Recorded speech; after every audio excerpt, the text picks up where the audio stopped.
사돈, 제가 딱 하루만 도와달라고 부탁했어요. 우리 가게 상황이 어려워서 며느리가 시어머니 하루 정도는 그렇게 신경 써줄 수 있는 거 아닌가요? 그것도 하루가 아닌 반나절이에요. 그게 그렇게 잘못된 일이냐고요. 양 씨도 이제 더 이상 참을 수 없었기에 반박했고, 이때 안사돈은 기다렸다는 듯 갑자기 하얀 봉투를 내밀었습니다. 됐고요. 더 듣기 싫으네요. 이거나 받으세요. 여기 돈 100만 원 넣었으니까 다시는 우리 딸한테 이런 부탁하지 마세요. 아니 못하겠으면 차라리 문을 닫던가. 그거 하루 몇 푼 번다고 그렇게 악을 바득바득 써가면서 며느리를 불러다 시켜요. 사돈, 지금 뭐 하시는 겁니까? 이게 뭐예요? 저한테 지금 뭐 하루치 장사할 돈 주시는 거예요? 하루치는 훌쩍 넘지 않아요. 저 그렇게 인색한 사람 아니에요. 여기서 하루 뭐 돈 100만 원이나 벌겠어요? 한 20그릇 팔면 끝이지. 아무튼 그깟 국밥그릇 들고 나르라고 피아니스트 손을 혹사시켜야 되겠어요. 어우, 말이 안 통해. 양 씨는 순간 멍해졌습니다. 눈앞에 돈 봉투와 사돈의 무례한 말들이 머릿속에서 엉켜 복잡한 감정이 밀려왔습니다. 억울하고 분한 마음에 손이 떨렸습니다. 사돈, 저는 단 한 번도 며느리를 함부로 대하지 않았습니다. 생전시켜본 적도 없고 명절 때 우리 집 와도 다 내가 해먹였지 며느리들 시킨 적이 없어요. 상황이 이러니까 부탁한 건데 지금 이렇게 돈 봉투 흔들면서 저를 모욕하시는 거예요? 사돈은 코웃음을 치며 말했습니다. 모욕이라니요? 아니, 사돈 힘드시다니까 정당하게 돈 쳐서 드리는 거잖아요. 이걸로 사람을 쓰시던지 아니면 문을 닫고 그날 수입으로 치시던지 저는 최대한 배려한 거라고요.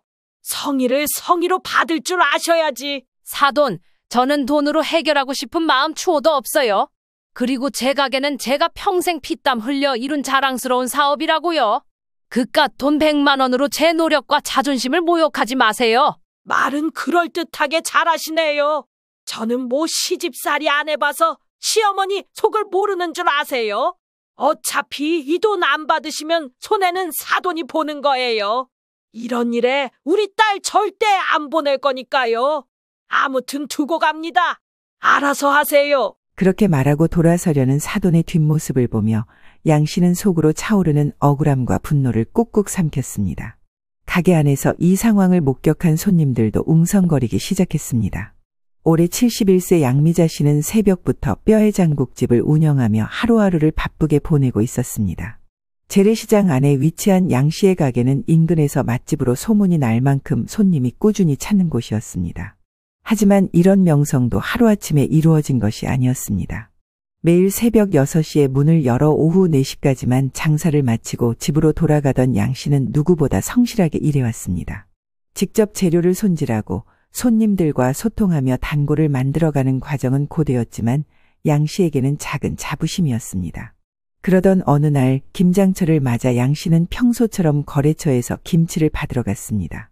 몇 통씩 배달되어 온 김치를 옮기던 중 가게 입구에 깔린 얼음을 보지 못하고 그만 미끄러져 엉덩방아를 찍고 말았습니다. 처음에는 별일이 아니라고 생각했지만 시간이 지나면서 허리의 통증이 점점 심해졌습니다. 결국 병원을 찾았고 의사는 며칠간 반드시 쉬어야 한다는 경고를 했습니다. 골절이나 큰 부상은 아니었지만 무리하면 상태가 악화될 수 있다는 말에 양 씨는 큰 걱정에 빠졌습니다. 양 씨에게 가게는 생계의 전부였습니다. 단 하루라도 장사를 멈추면 단골 손님이 끊기고 매출에도 치명타가 될 수 있었습니다. 며칠간 가게 문을 닫는 건 상상조차 할 수 없었지만 본인의 몸 상태로는 장사를 이어가는 것도 무리였습니다. 고심 끝에 양 씨는 며느리들에게 도움을 요청하기로 결심했습니다. 양 씨에게는 2명의 며느리가 있었습니다. 작은 며느리는 아직 돌도 안 된 아기를 키우며 육아휴직 중이었습니다. 평소에도 아기를 돌보느라 고생이 많아 보였기에 작은 며느리에게는 부담을 주고 싶지 않았습니다. 대신 큰 며느리에게 부탁하기로 마음먹었습니다. 큰 며느리는 동네에서 피아노 학원을 운영 중이었고 학원 수업은 주로 오후에 진행되었기 때문에 오전에는 비교적 여유가 있을 거라 판단했습니다. 양 씨는 조심스럽게 큰 며느리에게 전화를 걸었습니다. 예, 나 이번에 김치 옮기다가 허리를 좀 다쳤다. 병원에서는 며칠간 쉬라고 하는데 내가 장사를 멈출 수는 없잖니. 너 학원 오전에는 수업 없지? 하루 4시간만 와서 서빙 좀 도와줄 수 있겠니? 딱 이틀만 부탁할게. 큰 며느리는 처음에는 어색하게 웃으며 말끝을 흐렸습니다. 어머니, 저는 그런 일을 할 자신이 없어요. 학원도 관리해야 하고. 솔직히 어머니 식당 서빙 같은 건 제가 할 일이 아닌 것 같아요. 양 씨는 깜짝 놀라 가슴이 철렁 내려앉았습니다. 하지만 최대한 차분히 설득하려 했습니다. 예, 내가 평소에 너한테 큰 부탁을 한 적이 있었니? 손님들 음식 나르고 그릇 치우는 것뿐이다.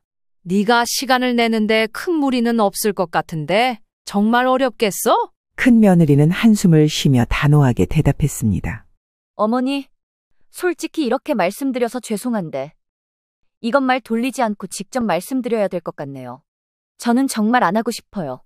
이런 일은 동서가 해도 되지 않나요? 동서는 요즘 집에서 애만 보잖아요. 시간도 많고요. 양 씨는 그 말을 듣고 더 이상 말을 잇지 못했습니다. 작은 며느리가 아기를 돌보느라 얼마나 힘든지 누구보다 잘 알고 있었기에 동서에게 책임을 미루는 큰 며느리의 태도에 서운함이 밀려왔습니다. 예, 네 동서는 이제 돌쟁이 애기 키우잖아. 그래서 내가 차마 부탁을 못하는 거야. 네가 그래도 시간적으로 여유가 있는 것 같아서 부탁하는 거야. 그게 그렇게 어려운 부탁이니? 그러나 큰 며느리는 짜증 섞인 목소리로 대답했습니다. 어머니, 왜 제가 동서보다 한가하다고 생각하세요? 저 바쁜 사람이에요. 피아노 학원 운영하는 게 쉬운 일인 줄 아세요? 손 쓸 일이 얼마나 많은데. 무거운 거 들고 날아가며 서빙 같은 건 절대 못해요. 이렇게까지 설명드려야 하나요? 무안해진 양 씨는 뭐라고 더 답하지 못하고 전화를 끊었지만 마음이 좋지 않았습니다. 그런데 여기서 끝나면 좋았을 것을 큰 며느리는 한 걸음 더 나아가 선을 넘고 말았습니다. 바로 본인의 친정엄마에게 전화를 걸어 양 씨가 부탁한 내용을 전했고 거기서 불쾌감을 드러낸 모양입니다. 한 10분도 안 되어 큰 며느리의 친정엄마인 사돈에게서 전화가 걸려왔습니다. 사돈 우리 딸한테 대충 내용은 들었는데 저 너무 서운하네요. 딸 피아노 가르쳐 귀하게 시집 보냈더니 사돈네 식당 서빙 시키시려고요. 그런데 이걸 어째요? 우리 딸 손 그 정도 만드는데 우리가 돈을 얼마나 썼는데요. 그걸 그렇게 쉽게 쓰려고 하시면 안 되죠. 사돈의 날선 말투는 양 씨의 가슴을 깊이 찔렀습니다. 양 씨는 떨리는 손으로 전화를 끊고 나서 한동안 말을 잇지 못했습니다. 그저 가족이라고 생각해서 처음으로 이런 부탁을 해본 건데 돌아오는 반응은 예상외로 너무나 차가웠습니다. 그날 밤 양 씨는 침대에 누워 잠들지 못했습니다. 큰 며느리에게 부탁했던 자신이 잘못된 선택을 한 것인지 자꾸만 자책하게 되었습니다. 게다가 이 나이에 이렇게 누군가에게 야단 맞듯 한 소리를 들어본 적이 없다 보니 괜시리 서름이 밀려왔습니다. 양 씨는 결심했습니다. 큰 며느리와는 다르게 믿을 수 있는 작은 며느리에게 도움을 요청해 보기로 말입니다. 사실 겉으로 보기에 양 씨의 가족은 화목한 듯 보였지만 실상은 그렇지 않았습니다. 양 씨의 아들 2명은 둘 다 비슷하게 음악 관련된 일을 하고 있지만 각기 다른 성격의 배우자를 선택했습니다. 큰아들은 대학교를 졸업하고 음향 엔지니어로 일하며 성실히 직장을 다니고 있고 공연 관련 프로젝트에서 피아노 연주자로 참여한 지금의 큰 며느리와 만나게 되었습니다. 큰 며느리는 피아니스트로 활동하다가 안정적인 수입을 위해 동네에서 피아노 학원을 운영하기 시작했습니다. 하지만 결혼 후 큰 며느리는 본인이 피아니스트라는 이유로 손을 귀히 써야 한다면서 시댁과 관련된 일에는 크게 관여하지 않았습니다. 심지어 양 씨가 운영하는 뼈의 장국집에 대해서도 종종 무시하는 태도를 보였습니다. 와, 어머니 대단하시다. 저는 절대 식당 운영 같은 건 못할 것 같아요. 고기 냄새도 그렇고 몸도 많이 힘들잖아요. 제가 이런 종류 고기들을 잘 못 먹거든요.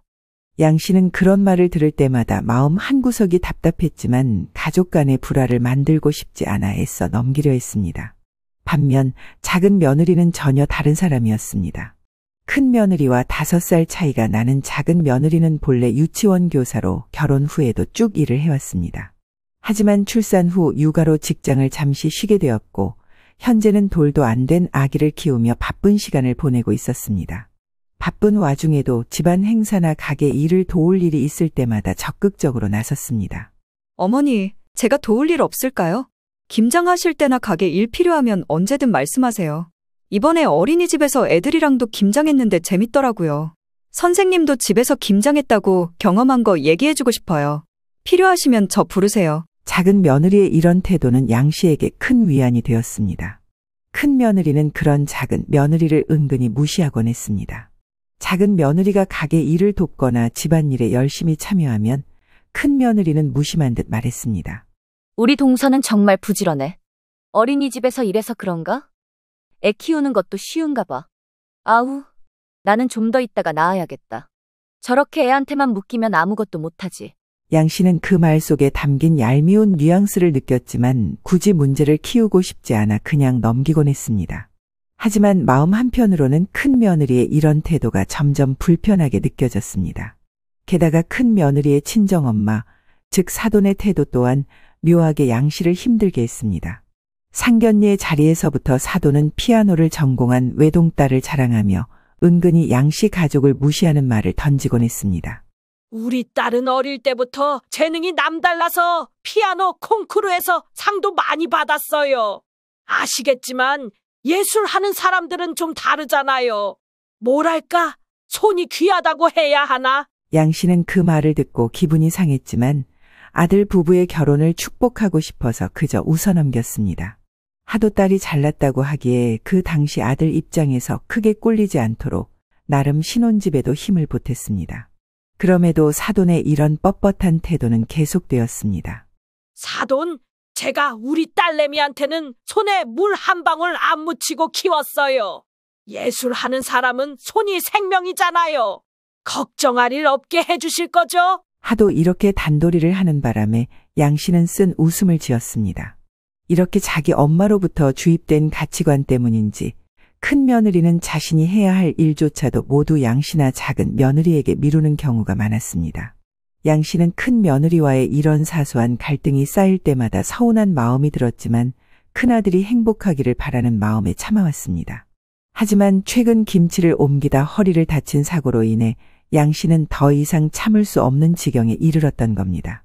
그날 밤 양 씨는 큰 며느리에게 도움을 요청했던 순간을 떠올리며 잠들지 못했습니다. 가족이라는 이유로 믿고 부탁했던 큰 며느리의 차가운 반응은 단순히 서운함을 넘어 양 씨의 자존심을 크게 상하게 했습니다.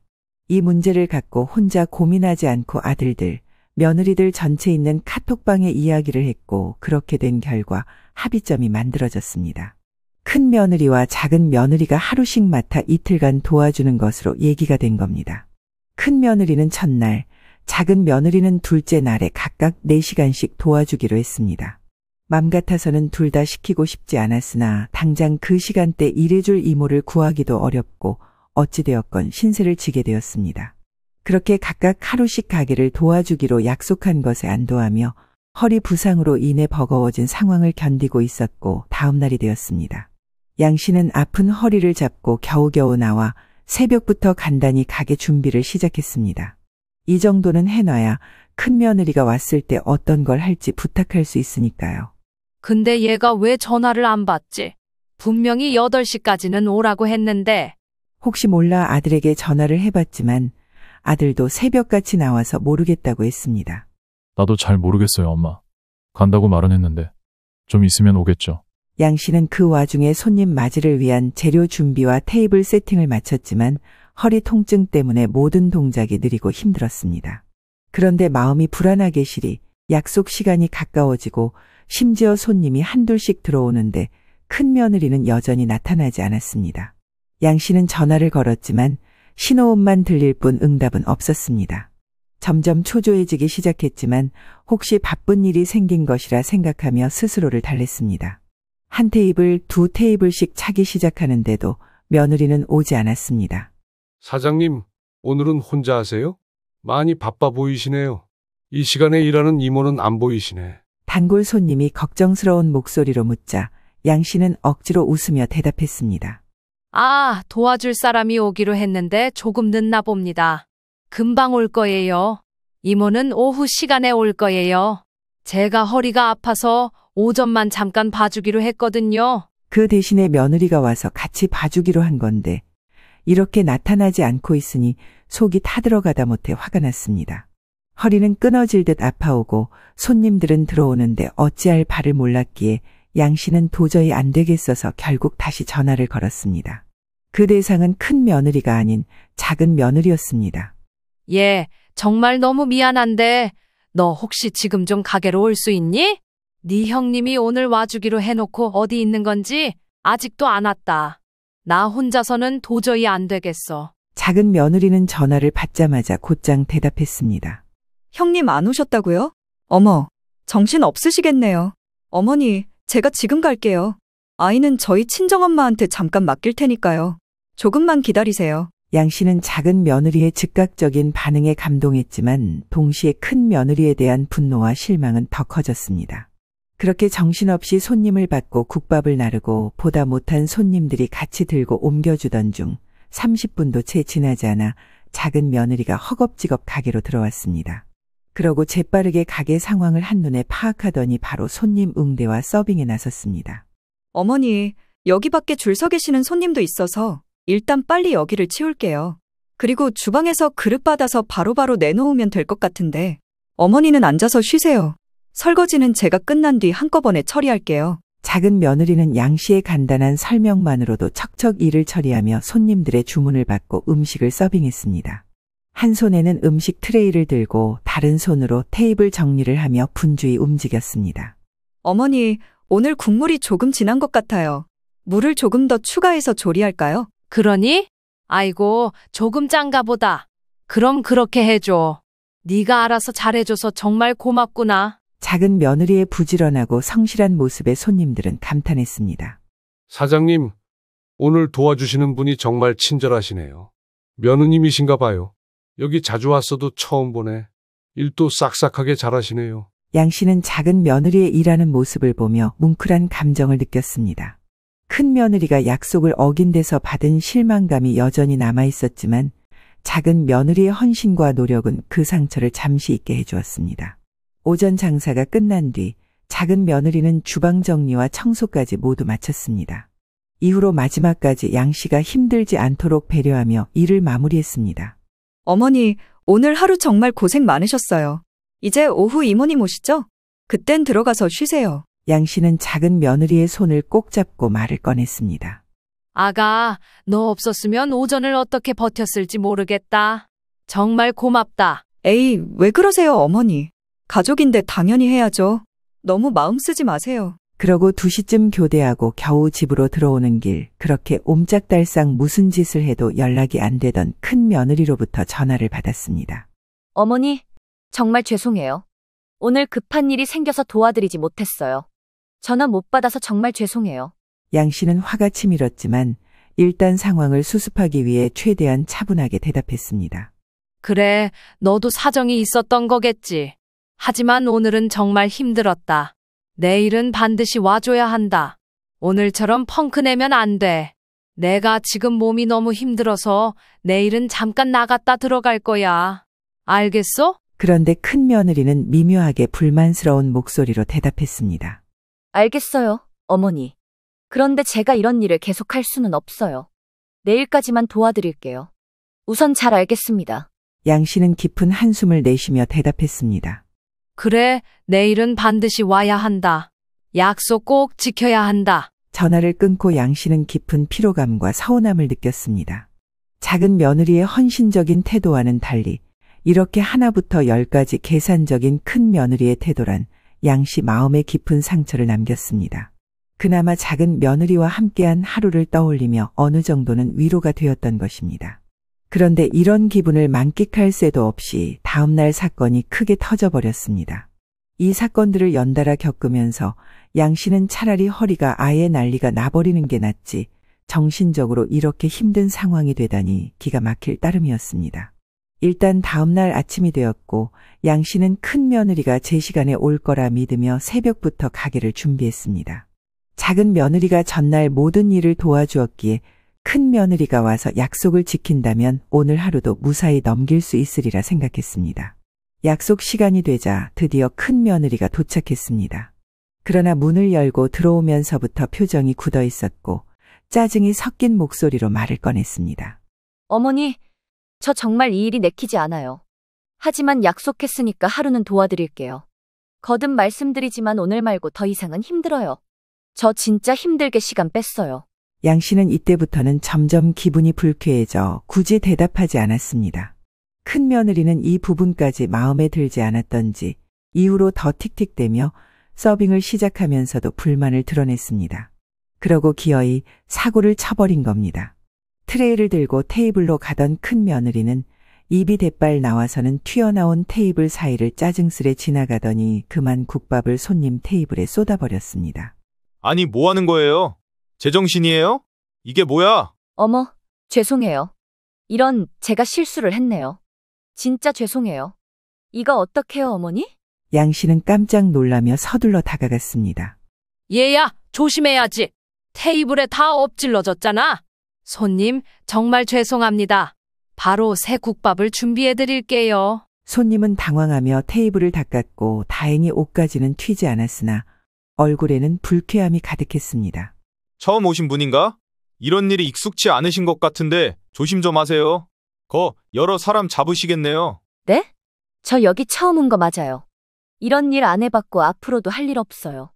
당황한 양 씨는 얼른 며느리를 주방 안으로 불러들였으나 불만이 많은지 틱틱거리며 대꾸했습니다. 어머니, 제가 이런 일에 익숙하지 않아서 그래요. 제가 이쪽 일 안 맞다고 얼마나 말씀드렸어요. 피아노를 치던 손으로 이런 일을 하니까 실수가 나오는 거죠. 얘야, 누구나 처음엔 실수할 수 있어. 일단 와 있는 동안에는 너도 신경 써서 해줘야지. 큰 며느리는 여전히 대꾸하지 않았고 이날의 가장 큰 문제가 곧 터지게 되었는데요. 이건 바로 단골 손님과의 다툼에서 벌어졌습니다. 가게를 자주 찾는 단골 중 한 명이 서빙하는 큰 며느리에게 국밥 한 그릇을 더 요청했는데 큰 며느리가 무심하게 대답한 것이 화근이었습니다.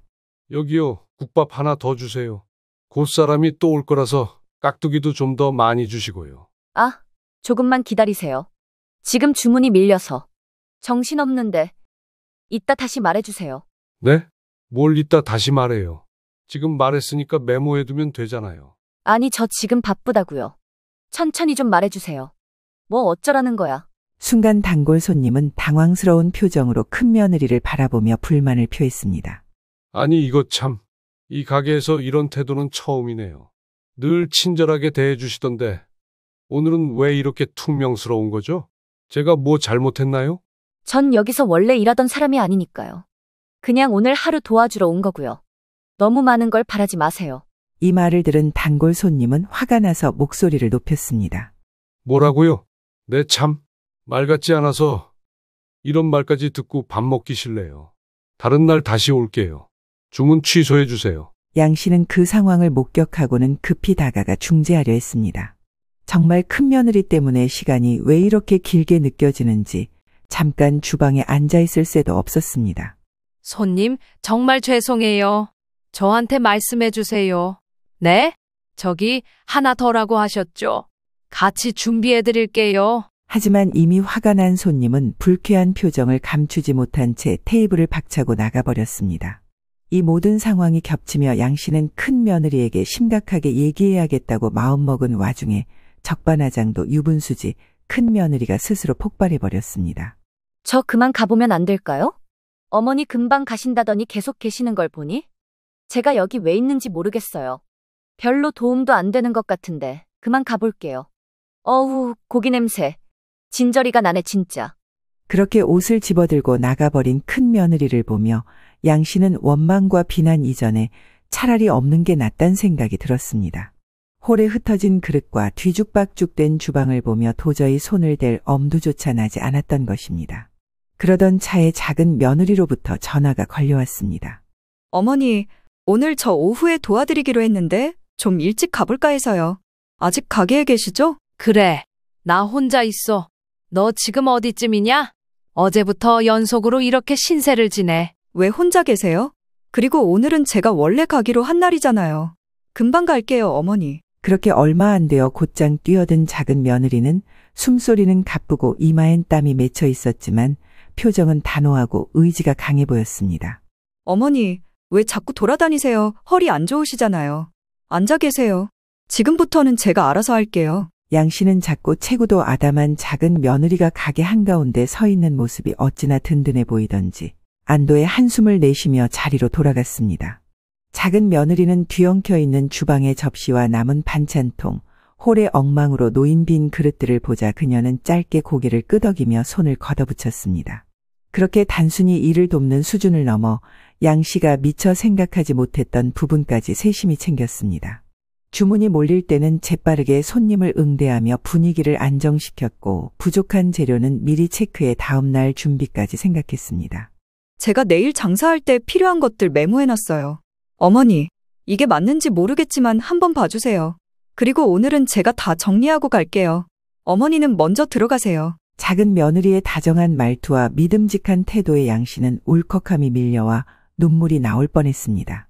마음속 깊은 곳에서부터 치밀어 오르는 고마움은 말로 다 표현할 수 없을 정도였습니다.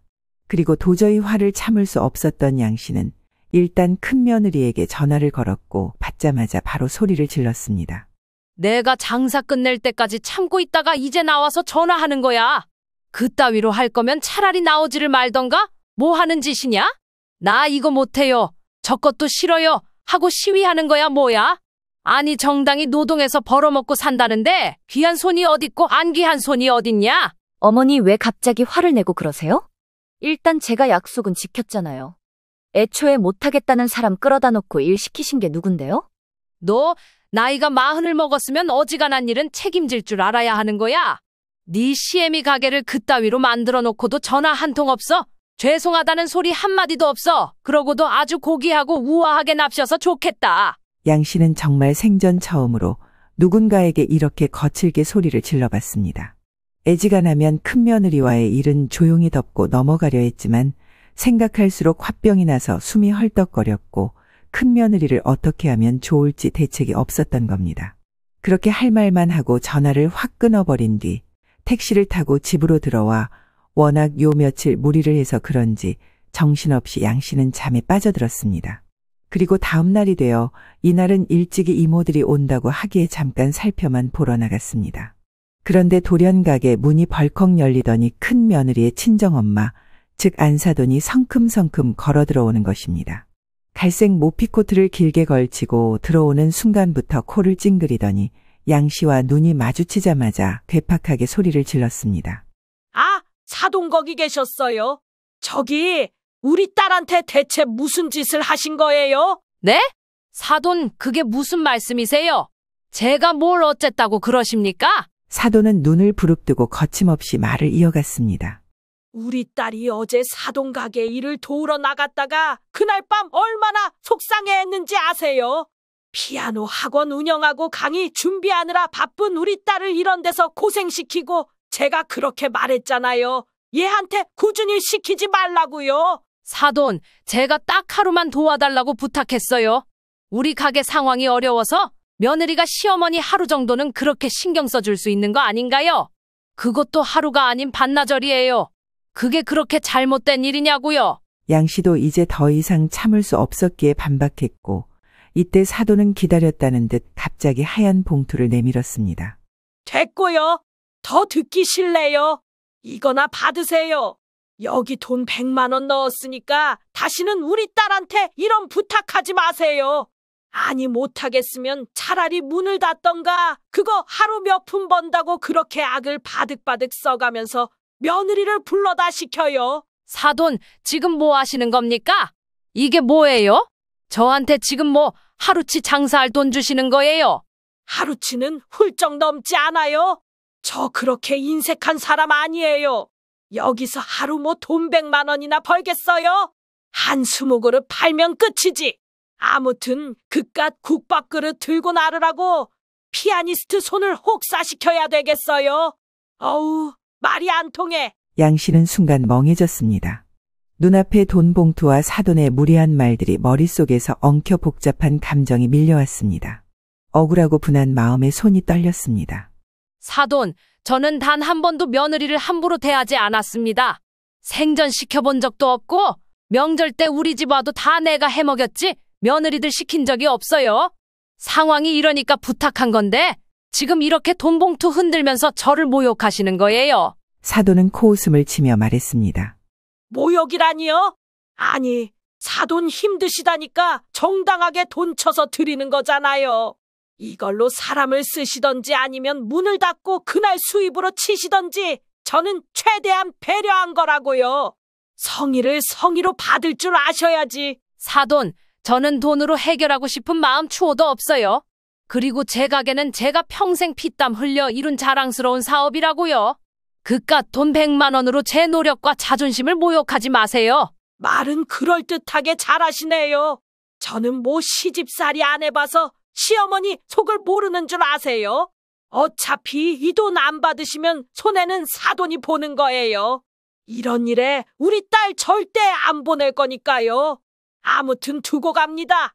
알아서 하세요. 그렇게 말하고 돌아서려는 사돈의 뒷모습을 보며 양 씨는 속으로 차오르는 억울함과 분노를 꾹꾹 삼켰습니다. 가게 안에서 이 상황을 목격한 손님들도 웅성거리기 시작했습니다. 그런데 그 순간 작은 며느리가 마침 가게로 들어왔습니다.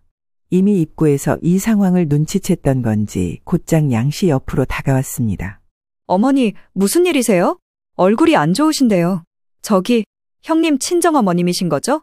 맞죠? 양 씨는 아무 말도 하지 못하고 잠시 말을 멈췄습니다. 그런데 작은 며느리가 대강 상황을 파악더니 사돈을 향해 조용히 말했습니다. 안녕하세요, 어르신. 죄송하지만 제가 밖에서 내용을 다 들어서요. 저희 형님이 힘들어 하시는 건 알겠는데 어머니가 그리 무리한 부탁을 하신 건 아닌 것 같아요. 저도 며느리 입장이고요.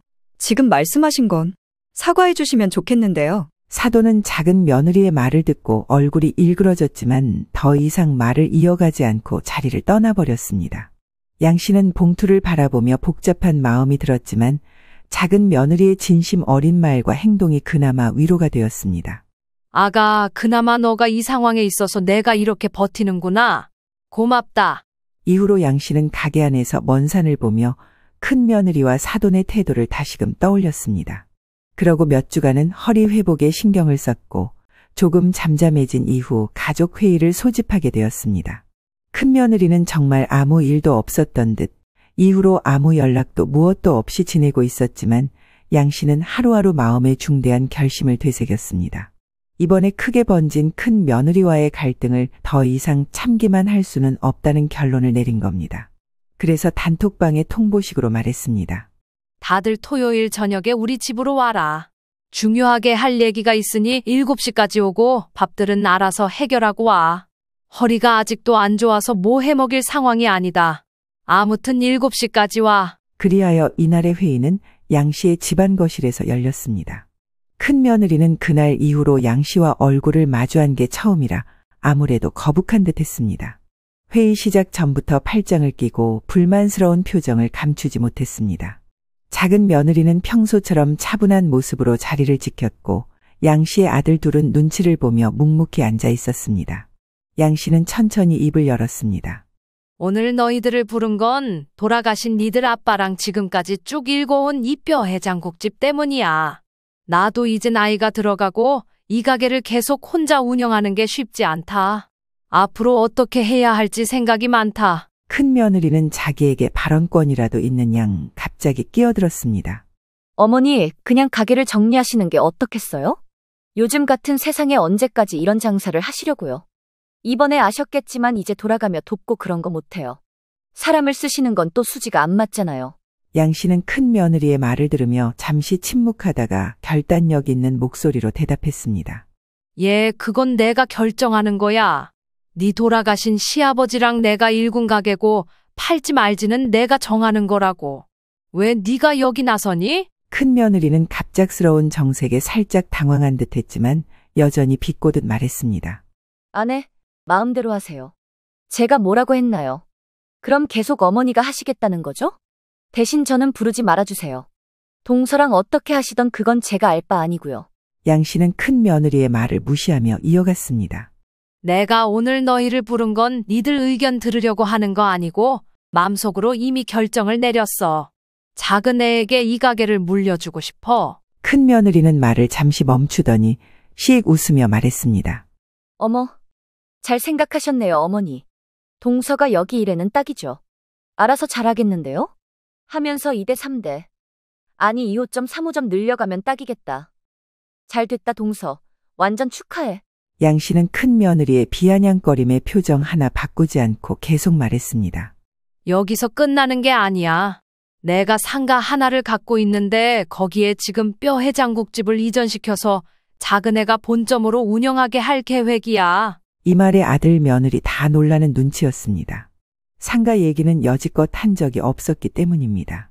뭘 그렇게들 놀래? 그렇게 큰 거 아니고 대단한 거 아니야. 그냥 작은 상가야. 대신 맛집 골목들 안에 있어서 거기 넣어두고 하면 시장보단 수입이 나을 거라고 생각해. 작은 애 네 생각은 어떠냐? 그러자 작은 아들과 며느리는 일순간 놀랐고 작은 며느리는 얼굴이 벌개져서 답했습니다. 아, 저야 감사하죠. 그런데 너무 부담이 되는데요, 어머니. 너더러 다 가지라는 건 아니야. 너 성실하고 잘하니까 야무지게 네가 잘 키워나갈 것 같아서 그래. 전혀 부담 갖지 마라. 양 씨는 이렇게 농담 섞인 말을 던진 뒤 담담히 말했습니다. 너희 아버지와 내가 허리띠 졸라매며 모은 돈으로 산 작은 상가야. 차근차근 늘려간 거라고. 언젠가 자식들 줄이라고 생각은 했지만 이쯤이면 때가 된 것 같기도 하네. 큰 며느리는 당황한 기색을 감추지 못하며 묻기 시작했습니다. 저기 어머니, 그럼 저랑 이 사람은요? 상가라니. 맛집 골목이면. 역쪽 번화가에 있는 상가 말씀하시는 거예요? 잠깐만. 저도 지금 있는 상가에서 자리 뺄 때가 됐는데. 그러자 양 씨는 잠시 뜸을 들인 후 큰 며느리의 얼굴을 보고 답했습니다. 너한테 줄 거 당연히 있지. 기다려봐라. 그 말과 함께 양 씨는 자리에서 일어나 서랍에서 봉투 하나를 꺼냈습니다. 그 안에는 큰 며느리의 친정엄마 사돈이 보낸 100만 원이 들어있었습니다. 이거 받아. 네 친정엄마가 보내신 돈이다. 나는 계속 받지 않으려고 했지만 끝까지 고집 부리시길래 받아뒀다. 그리고 너한테 돌려주는 거야. 너 줄 건 이것뿐이다. 큰 며느리가 봉투를 받는 것과 동시에 거실에는 무거운 기운이 감돌았습니다. 이내 큰 며느리의 얼굴은 사색이 되었고 모두들 여기서 누가 먼저 입을 떼야 할지 모르는 분위기였습니다. 양 씨는 작은 며느리를 향해 돌아보며 마지막 말을 덧붙였습니다. 이제 너도 확답을 줘야지. 이 가게를 이어받아 준다면 난 정말 마음이 놓일 것 같아. 애 데리고도 이렇게 성실하게 일하니 여러모로 기대가 되더라고.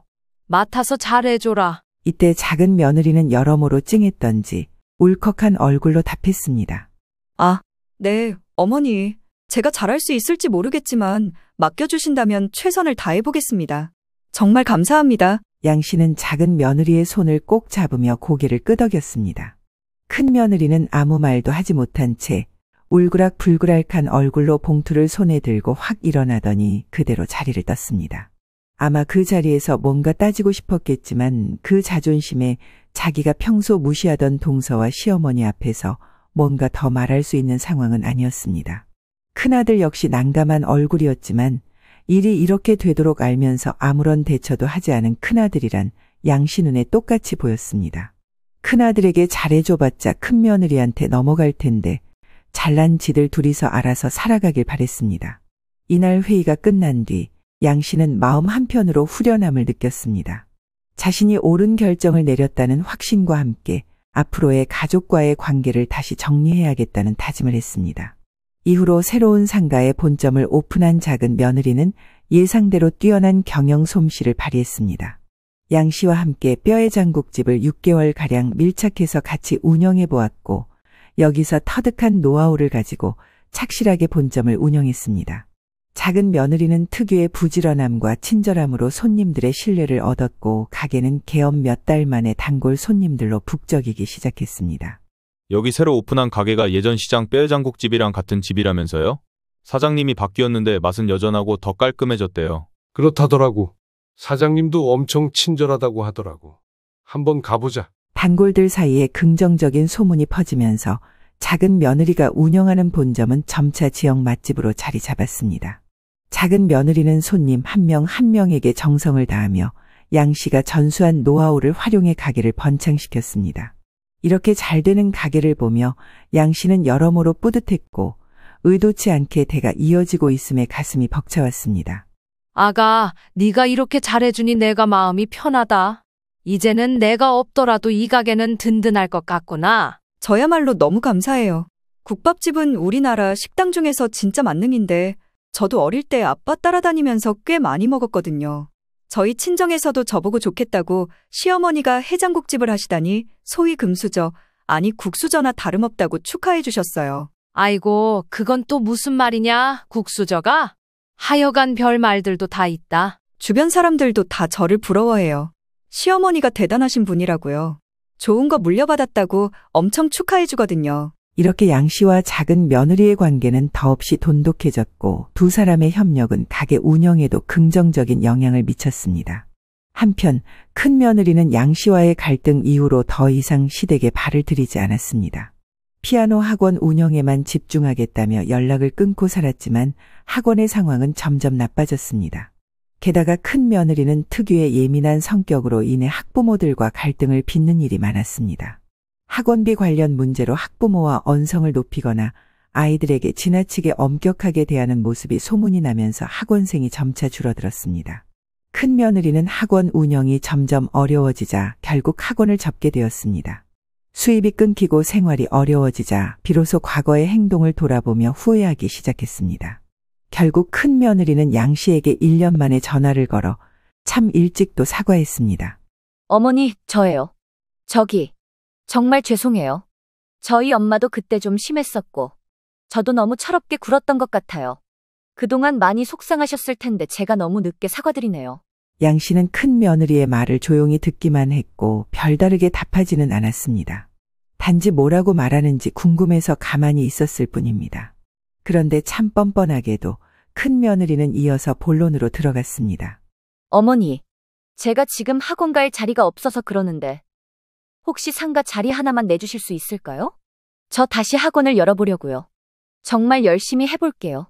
안 그러면 남편 수입만으로 살아가야 해서 많이 힘들 것 같아요. 뭐가 힘들어? 너 친정 여유 있고 돈도 많잖아. 사돈한테 도와달라고 그래라. 그리고 남편 수입으로만 살면 어때서? 그걸로 충분히 먹고 살지 뭐. 그리고 상가 얘기는 이제 나는 몰라. 네 동서한테 전화해서 부탁해봐라. 이 말에 큰 며느리는 몹시 자존심이 상했던지 한숨을 푹 쉬다가 전화를 끊었습니다. 양 씨는 큰 며느리가 자신의 행동에 대해 후회하고 있다는 것을 알면서도 그렇게 쉽게 과거를 잊고 용서할 수는 없었습니다. 이날의 연락을 끝으로 큰 며느리는 여전히 자존심을 지키며 백수로 지내고 있습니다. 그나마 눈치를 보고 연락해온 큰아들로부터 근황을 듣고 있지만 부부간의 사이도 썩 좋지는 않아 보였습니다. 양 씨는 작은 며느리와 손주를 보며 마음의 평안을 되찾았습니다. 남편과 둘이서 시장 골목에 작은 평수로 얻었던 해장국집이 세대를 이어 또 다른 모습으로 사람들이 찾아주는 걸 보자 말로 설명할 수 없는 기쁨을 느꼈습니다. 큰 며느리가 빈정거렸던 2호점과 3호점을 이 기세라면 할 수도 있지 않을까 혼자 기쁜 상상을 해보았습니다. 그렇지 않더라도 이미 지금의 상태로도 충분히 만족하는 양 씨였습니다.